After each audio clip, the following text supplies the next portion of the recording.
ಬೆಳ್ಳಾರಿ ಜಿಲ್ಲೆಯ ರೈತರಿಗೆ ನಮಸ್ಕಾರ.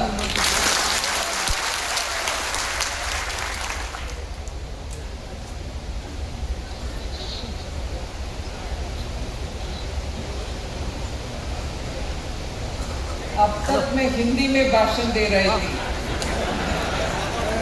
मगर मुझे मन में टेम्पटेशन है इधर थोड़ा तेलुगु ट्राई करूं. आपको समझ में आएगा?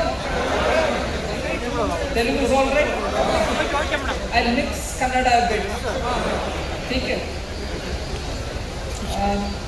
इससे सॉरी ऐसे टॉकिंग ఇందుకు ముందు మాట్లాడిన వాళ్ళందరూ చెప్పారు, నేను కళ్యాణ కర్ణాటకలో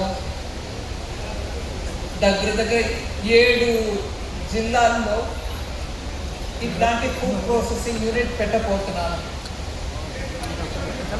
ఇప్పటి వరకు 3 అయిపోయాయి, సెటప్ అయిపోయింది, ఇనాగ్రేషన్ కూడా అయిపోయింది.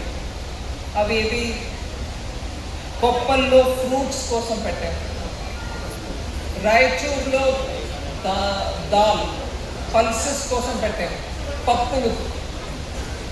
ఇక్కడేమో బెల్లారిలో చిల్లీస్ కోసం పెడుతున్నాం.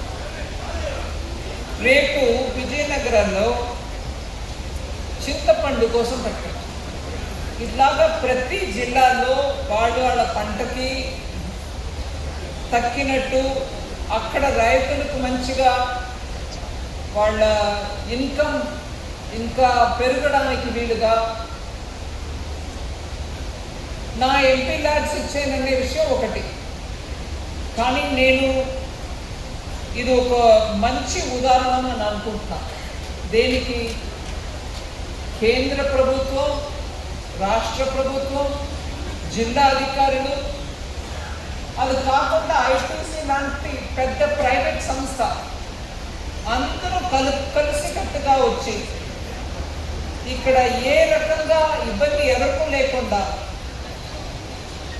ఒక 2.5 కోట్ల రూపాయలు ముందు డబ్బు పెట్టేసి మంచి ఎక్విప్మెంట్ తెప్పించి రైతులకి వాళ్ళ పంటకి ఉపయోగంగా ఉండాలనే కార్యక్రమం ఇది. బెల్లారిలో మిరపకాయ పర్వాలేదు, నా తెలుగు మీకు అర్థం అవుతుంది. అందువల్ల ఈ ప్రోగ్రాంకి ముందుగా